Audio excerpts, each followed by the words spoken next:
सुबह का समय था। सभी दुकानें सज चुकी थीं।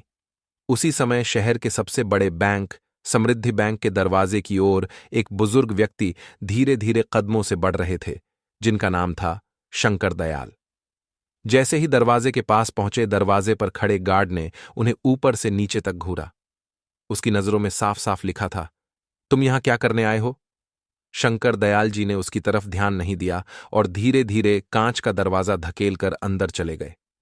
अंदर जाते ही कर्मचारियों और ग्राहकों ने उन्हें अजीब नजरों से देखने लगे। सब उन्हें ऐसे देख रहे थे जैसे कोई गलत जगह पर आ गया हो। वह धीरे धीरे चलकर काउंटर की तरफ बढ़े। एक काउंटर पर पूछताछ लिखा था, जहां सुनीता नाम की एक 30 साल की महिला बैठी थी। सुनीता अपने काम से ज्यादा अपने फोन में व्यस्त थी। उसके चेहरे पर एक अजीब सी अकड़ थी। शंकर दयाल जी ने बहुत ही विनम्रता से कहा, बेटी, मुझे बैंक से पैसे निकालने थे। सुनीता ने अपनी नजरों से घूर कर देखा। एक बूढ़ा आदमी, साधारण धोती कुर्ते में, पैरों में घिसी हुई चप्पलें। सुनीता ने मन ही मन सोचा, पेंशन के 2-4 हजार निकालने आया होगा। उसने बेरुखी से कहा, तो निकालो, मैं क्या करूं? जाओ उस काउंटर पर, बेटी चेक से निकालने हैं। सुनीता ने एक नकली हंसी हंसते हुए कहा, ओह, हो चेक से? कितने निकालने हैं? 1000, 2000? मुझे 10 लाख रुपए नकद निकालने हैं। ये सुनते ही वह जोर जोर से हंसने लगी। उसकी हंसी इतनी तेज थी कि आसपास के लोग भी देखने लगे। क्या कहा? 10 लाख रुपए? अरे चाचा, सुबह सुबह मजाक करने आ गए क्या? तुम अपनी शक्ल देखी है आईने में? जिंदगी में कभी इतने पैसे एक साथ देखे भी हैं?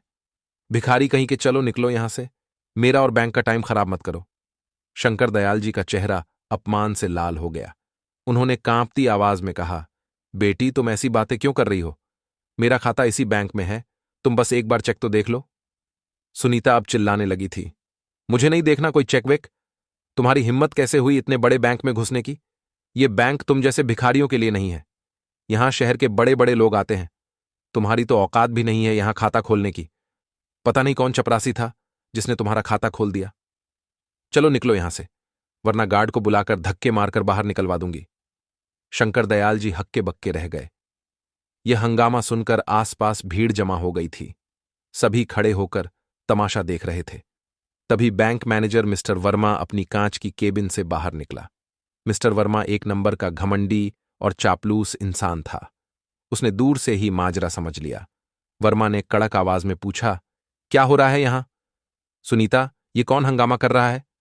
सुनीता को जैसे और बल मिल गया। उसने चटकारे लेते हुए कहा, सर, देखिए ना, ये कोई भिखारी है। सुबह सुबह आ गया है और कह रहा है कि इसे 10 लाख रुपए कैश चाहिए। मैं इसे बाहर जाने को कह रही हूं तो यह जा ही नहीं रहा।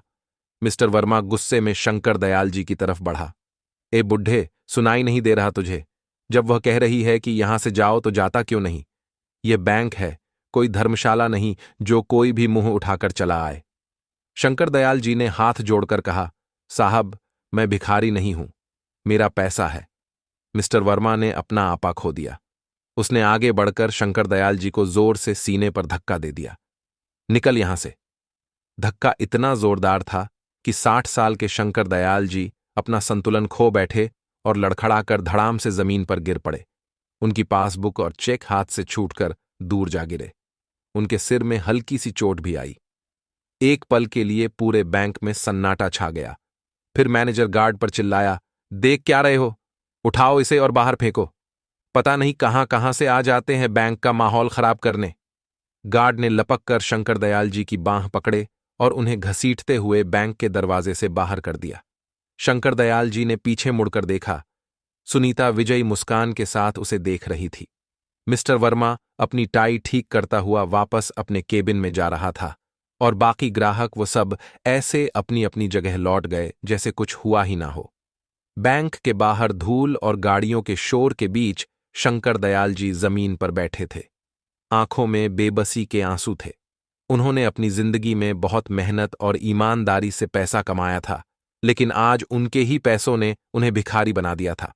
वह अब वहां से उठकर धीरे धीरे घर की ओर पैदल ही चलने लगे। हर कदम एक बोझ की तरह लग रहा था। घर पहुंचकर उन्होंने दरवाजा बंद किया और वहीं जमीन पर बैठ गए। वह बच्चों की तरह फूट फूट कर रोने लगे।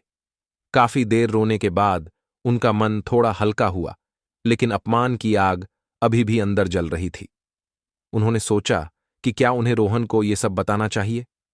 वह अपने बेटे को परेशान नहीं करना चाहते थे, लेकिन फिर उन्होंने सोचा, अगर मैं चुप रह गया तो उन जैसे लोगों का हौसला और बढ़ेगा। उन्होंने कांपते हाथों से अपना फोन उठाया और रोहन का नंबर मिलाया। उस समय रोहन दिल्ली में एक बहुत बड़ी इंटरनेशनल डील की मीटिंग में था। करोड़ों का प्रोजेक्ट था। जैसे ही उसके पर्सनल फोन पर पिताजी का नाम चमका, उसने मीटिंग में बैठे लोगों से माफी मांगी। उसने फोन उठाया, हॉल से बाहर निकल गया और अपने अंदाज में कहा, हाँ पिताजी, सब ठीक है। आपने आज सुबह फोन नहीं किया, मैं चिंता कर रहा था। दूसरी तरफ से शंकर दयाल जी की भारी और भीगी हुई आवाज आई, हाँ बेटा, सब ठीक है। एक बेटे को अपने पिता की आवाज का जरा सा भी बदलाव पता चल जाता है। रोहन तुरंत समझ गया कि कुछ गड़बड़ है। पिताजी, आपकी आवाज ठीक नहीं लग रही, क्या हुआ? प्लीज बताइए। शंकर दयाल जी और खुद को रोक नहीं पाए। उन्होंने रोते रोते बैंक में हुई सारी घटना अपने बेटे को बता दी। कैसे उन्हें भिखारी कहा गया, कैसे मैनेजर ने उन्हें धक्का दिया और कैसे उन्हें गार्ड से बाहर फेंकवा दिया गया। जैसे जैसे रोहन सुनता गया, उसके चेहरे का रंग बदलता गया। फोन पर शंकर दयाल जी की सिसकियां सुनकर उसका दिल टूट गया। पिताजी, आप बस शांत हो जाइए, प्लीज आप रोइए मत, मैं अभी आ रहा हूं। नहीं बेटा, तू अपनी मीटिंग कर। मैं ठीक हूं, बस मन हल्का करना था, इसलिए बता दिया। नहीं। रोहन की आवाज में एक ऐसी दृढ़ता थी जिसे कोई काट नहीं सकता था। कोई मीटिंग, कोई डील मेरे पिता के सम्मान से बड़ी नहीं है। मैं पहली फ्लाइट से वापस आ रहा हूं। आप बस दरवाजा बंद करके आराम कीजिए। अब जो भी करना है मैं करूंगा। रोहन ने फोन काटा और वापस मीटिंग रूम में गया। उसने सबसे माफी मांगी। बिना किसी और की सुने वह मीटिंग से बाहर निकल गया। उसने तुरंत अपने असिस्टेंट को मुंबई की पहली फ्लाइट बुक करने को कहा और अपनी कार से सीधा एयरपोर्ट के लिए निकल गया।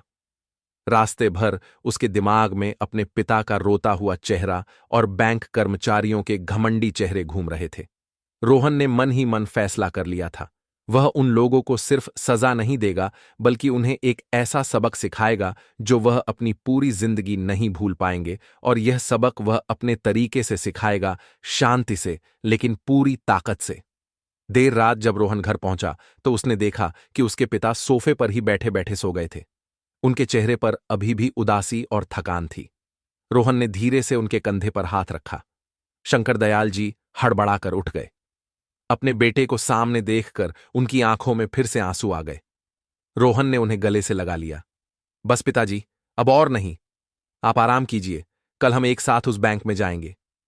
शंकर दयाल जी ने कहा, नहीं बेटा, अब हमें वहां जाने की क्या जरूरत है। मैं उस बैंक में अब कभी कदम नहीं रखूंगा।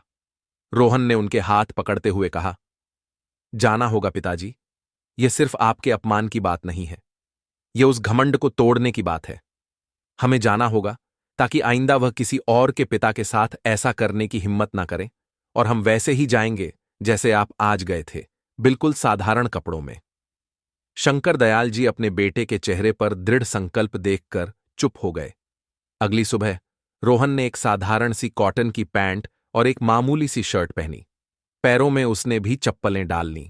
रोहन ने अपने ड्राइवर को भी छुट्टी दे दी थी। उसने एक ऑटो रिक्शा रोका और दोनों बैंक की तरफ चल दिए। बैंक में आज भी वही माहौल था, वही चमक दमक, वही अमीर लोग। रोहन और शंकर दयाल जी जैसे ही अंदर घुसे, कल की तरह ही सबने उन्हें घूरना शुरू कर दिया। रोहन ने अपने पिता का हाथ कसकर पकड़ लिया, जैसे उन्हें हिम्मत दे रहा हो। वह सीधे उसी काउंटर पर गए जहां सुनीता बैठी थी। सुनीता आज भी अपने फोन में लगी हुई थी। रोहन ने बहुत ही विनम्रता से कहा, मैडम, हमें पैसे निकालने हैं। सुनीता ने नजर उठाकर देखा। कल वाला बूढ़ा आदमी आज अपने साथ एक लड़के को भी ले आया था। उसने रौब से कहा, ओह, तो तुम फिर आ गए, आज अपने बेटे को भी ले आए हो शिकायत करने। सुनो, यहां कोई सुनवाई नहीं होगी, चलो निकलो यहां से। रोहन मुस्कुराया, मैडम, हम शिकायत करने नहीं आए हैं, हम पैसे निकालने आए हैं। ये मेरे पिताजी का चेक है, प्लीज इसे प्रोसेस कर दीजिए। सुनीता ने चेक हाथ में लिया और अमाउंट देखकर फिर से हंस पड़ी। कल बात मजाक कर रहा था, आज बेटा भी शुरू हो गया। 10 लाख कहां से लाओगे, इतने पैसे? जाओ, पहले अपने खाते में 10 रुपए तो जमा करवा लो, आसपास के लोग फिर से हंसने लगे। शंकर दयाल जी का चेहरा फिर से उतर गया, लेकिन रोहन बिल्कुल शांत था। उसने कहा, मैडम, आप बस एक बार कंप्यूटर में अकाउंट नंबर डालकर बैलेंस चेक कर लीजिए, आपकी सारी गलतफहमी दूर हो जाएगी। सुनीता ने चेक फेंकते हुए कहा, मेरे पास फालतू टाइम नहीं है तुम जैसे लोगों के लिए। जाओ, मैनेजर साहब से मिलो, वही करेंगे तुम्हारा हिसाब। उसने सोचा कि मैनेजर इन्हें भी कल की तरह ही धक्के मारकर निकाल देगा। रोहन ने शांति से कहा, ठीक है, हम मैनेजर साहब से ही मिल लेते हैं। वह अपने पिता को लेकर मैनेजर के केबिन की तरफ बढ़ा। केबिन के बाहर बैठे चपरासी ने उन्हें रोक लिया। कहाँ जा रहे हो साहब? साहब, अभी बिजी हैं। रोहन ने कहा, हमें उनसे मिलना है, जरूरी काम है। अपॉइंटमेंट है? चपरासी ने अकड़ कर कहा, नहीं, तुम दोनों जाओ, वहां बैठो जहां वेटिंग एरिया है। साहब, फ्री होगे तो बुलाएंगे। रोहन अपने पिता के साथ उस कोने में जाकर बैठ गया। वह देख रहा था कि कैसे अमीर दिखने वाले लोग बिना अपॉइंटमेंट के सीधे अंदर जा रहे थे और उन्हें कोई नहीं रोक रहा था। आधा घंटा बीत गया, 1 घंटा बीत गया। मैनेजर वर्मा अपनी केबिन से कई बार बाहर आया, दूसरे ग्राहकों से हंस हंस कर बात की, लेकिन उसने रोहन और उसके पिता की तरफ देखा तक नहीं। शंकर दयाल जी अब परेशान हो रहे थे। बेटा, चल यहां से, मुझे और अपमान नहीं सहना। रोहन ने उनका हाथ दबाया, बस 5 मिनट और पिताजी, सब ठीक हो जाएगा। 1 घंटे के इंतजार के बाद रोहन उठा। इस बार उसके चेहरे पर मुस्कान नहीं, बल्कि एक चट्टानी दृढ़ता थी। वो चपरासी को नजरअंदाज करता हुआ सीधा मैनेजर के केबिन का दरवाजा खोलकर अंदर चला गया। मिस्टर वर्मा किसी से फोन पर हंस हंस कर बात कर रहा था। अचानक किसी को बिना इजाजत के अंदर आया देखकर वो भड़क गया। उसने चिल्लाकर कहा, तमीज नहीं है क्या? बिना पूछे अंदर कैसे आ गए? रोहन वर्मा की टेबल के सामने आकर खड़ा हो गया। शंकर दयाल जी भी डरते डरते उसके पीछे आ गए। रोहन ने ठंडी आवाज में पूछा, आप मिस्टर वर्मा हैं? इस ब्रांच के मैनेजर? हां, मैं ही हूं। तुम कौन हो? वर्मा तुरंत चिल्लाने लगा, और तुम्हारी हिम्मत कैसे हुई मेरे केबिन में घुसने की? सिक्योरिटी, सिक्योरिटी को बुलाने की जरूरत नहीं है मिस्टर वर्मा, वो आपकी मदद नहीं कर पाएंगे। रोहन की आवाज इतनी शांत और गहरी थी कि वर्मा एक पल के लिए झिझक गया। वर्मा अब थोड़ा घबरा गया था। क्या मतलब है तुम्हारा? तुम चाहते क्या हो? रोहन ने अपनी जेब से वही 10 लाख रुपए का चेक निकाला और उसे टेबल पर वर्मा के सामने रख दिया। मैं चाहता हूं कि आप ये ट्रांजैक्शन पूरा करें। यह मेरे पिता श्री शंकर दयाल जी का चेक है। कल आपने इन्हें पहचानने से इनकार कर दिया था। वर्मा ने चेक और फिर शंकर दयाल जी के चेहरे को देखा। ओह, तो ये कल वाला बुढ़ा है। सुनो, लड़के, दिमाग खराब हो गया है क्या तुम्हारा? जब इसके खाते में पैसे ही नहीं हैं तो मैं ट्रांजैक्शन कहां से कर दूं? तुम जैसे लोग रोज आ जाते हैं टाइम खराब करने। चेहरे देखकर ही पता चल जाता है कि किसकी कितनी औकात है। वर्मा ने चेक को बिना देखे ही किनारे फेंक दिया। अब चुपचाप यहां से निकल जाओ, इससे पहले कि मैं तुम दोनों को पुलिस के हवाले कर दूं। रोहन ने कहा, अनुभव औकात चेहरे पढ़ना। आपकी यही बातें तो मुझे यहां खींच लाई हैं मिस्टर वर्मा। रोहन ने अपनी जेब से अपना फोन निकाला और एक नंबर डायल किया। हां अवनीश, तुम पूरी टीम के साथ बैंक के बाहर ही होना? ठीक है, अब अंदर आ जाओ। और हां, रीजनल हेड मिस्टर शर्मा और विजिलेंस डिपार्टमेंट को भी कॉन्फ्रेंस कॉल पर ले लो, उन्हें यह सब लाइव सुनना चाहिए। वर्मा को कुछ समझ ही नहीं आया। ये क्या बकवास कर रहे हो? तभी केबिन का दरवाजा खुला और सूट बूट पहने 5-6 लोग अंदर आ गए। उनमें से एक ने आगे बढ़कर रोहन को एक फाइल दी। वर्मा उन लोगों को देखकर और भी घबरा गया। रोहन ने अपनी कुर्सी खींची और वर्मा की आंखों में आंखें डालकर बैठ गया। उसकी आवाज अब बिल्कुल बदल चुकी थी। उसमें एक मालिक का अधिकार था। मिस्टर वर्मा, मेरा नाम रोहन है, और ये जिन्हें कल आपने भिखारी कहकर धक्का दिया था, मेरे पिता श्री शंकर दयाल जी हैं, और मैं रोहन इस समृद्ध बैंक का मेजॉरिटी शेयर होल्डर और मालिक हूं। मतलब जिस कुर्सी पर तुम बैठे हो, जिस बैंक में तुम काम करते हो, वह मेरा है और मेरे पिताजी का है। एक पल के लिए केबिन में मौत जैसा सन्नाटा छा गया। ये सुनते ही मैनेजर वर्मा के पैरों के नीचे से जमीन खिसक गई। उसका मुंह खुला का खुला रह गया। माथे पर पसीने की बूंदें चमकने लगीं। उसे अपने कानों पर यकीन नहीं हो रहा था। बाहर काउंटर पर बैठी सुनीता भी यह सब देखकर हैरान थी। पूरा बैंक स्टाफ और ग्राहक अब केबिन की तरफ ही देख रहे थे। वर्मा कांपती आवाज में बोला, सर, आप मजाक कर रहे हैं? रोहन की आवाज गूंजी। मजाक तो कल आप लोगों ने मेरे पिता के साथ किया था, जब आपने उन्हें भिखारी कहा था, जब आपने उन्हें धक्का देकर जमीन पर गिरा दिया था, जब पूरी दुनिया तमाशा देख रही थी। रोहन ने अपने साथ आए एक आदमी को इशारा किया। उसने एक लैपटॉप खोला और उस पर कल की सीसीटीवी फुटेज प्ले कर दी। पूरी घटना एक एक पल साफ साफ दिख रहा था। सुनीता की हंसी, वर्मा का धक्का, गार्ड का घसीटना, सब कुछ। ये फुटेज अब से कुछ ही मिनटों में हेड ऑफिस और न्यूज चैनलों तक पहुंच जाएगी मिस्टर वर्मा, और आपकी बर्खास्तगी के पत्र भी तैयार है। वर्मा अब लगभग रोने वाला था। वह अपनी कुर्सी से उठा और सीधा शंकर दयाल जी के पैरों में गिर पड़ा। सर, मुझे माफ कर दीजिए। मुझसे बहुत बड़ी गलती हो गई। मैंने आपको पहचाना नहीं। मैं गधा हूं, मैं जानवर हूं। प्लीज मेरी नौकरी मत लीजिए सर। मेरे छोटे छोटे बच्चे हैं। शंकर दयाल जी का दिल पसीज गया। उन्होंने रोहन की तरफ देखा, लेकिन रोहन की आंखों में कोई रहम नहीं था। जब तुम मेरे पिता को धक्का दे रहे थे, तब तुम्हें भी अपने बच्चे याद नहीं आए? माफी? तुम माफी किस बात के लिए मांग रहे हो? मुझे और मेरे पिता को पहचानने के बाद, या उस अपमान के लिए जो तुम हर उस गरीब और साधारण दिखने वाले इंसान के साथ करते हो जो तुम्हारे बैंक में आता है? रोहन खड़ा हुआ और उसने सुनीता को अंदर बुलाने का इशारा किया। सुनीता डरते डरते, कांपते हुए अंदर आई। उसकी आंखों में आंसू थे। रोहन ने कहा, मैडम, आप तो चेहरे पढ़कर औकात बता देती हैं। बताइए, आज मेरे चेहरे पर आपको क्या दिख रहा है? सुनीता कुछ नहीं बोली, बस रोती रही।